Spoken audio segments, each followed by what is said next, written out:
როგორ გაუფრთხილდეთ მოტოციკლეტის ძრავს.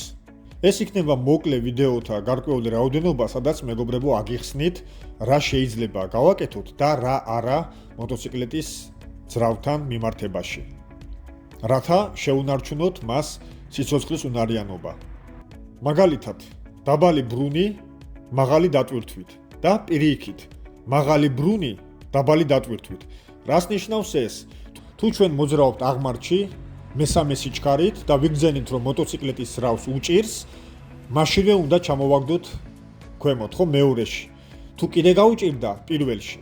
და შევეცადოთ ბრუნთა რაოდენობა ყოველთვის გქონდეს 4000-დან ზემოთ.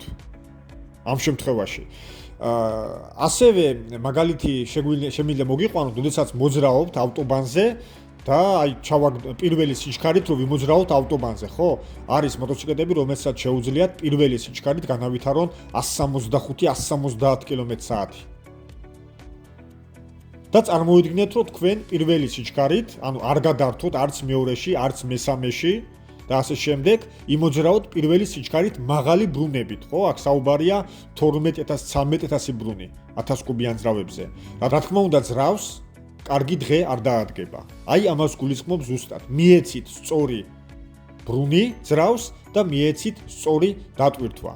ეს იგივეა, რომ მაგალითად თქვენ აღმართში ან კიბეზე აგაქვთ 4 აგური და შემდეგ 8 აგური. რომელ შემთხვევაში დაეძენებთ ხერხემალს, რა თქმა უნდა, როცა წაიღებთ მეტ წონას. იგივე ეხება მოტოციკლეტის ძრავსაც. თუ ვიგრძენით, რომ მოტოციკლეტის ძრავს უჭირს, აუცილებლად უნდა ჩამოვაგდოთ სიჩქარე ქვემოთ. ნებისმიერ შემთხვევაში ხო ეს მეხუთე იქნება, მეექვსე, მეოთხე, მეორე, აზრი არ აქვს. როცა უკვე ვიგრძნობთ რომ და უფრო სწორედ დავინახავთ, მონაცემად დაფაზე რომ ბრუნების რაოდენობა საშუალოა, პლუს-მინუს 4000, 5000 შეგვიძლია ვიმოძრაოთ.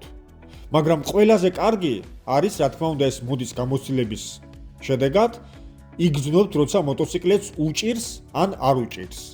მით უმეტეს თუ ეს მოტოციკლეტი მოცემული ყავთ უკვე კარგი ხნის განმავლობაში.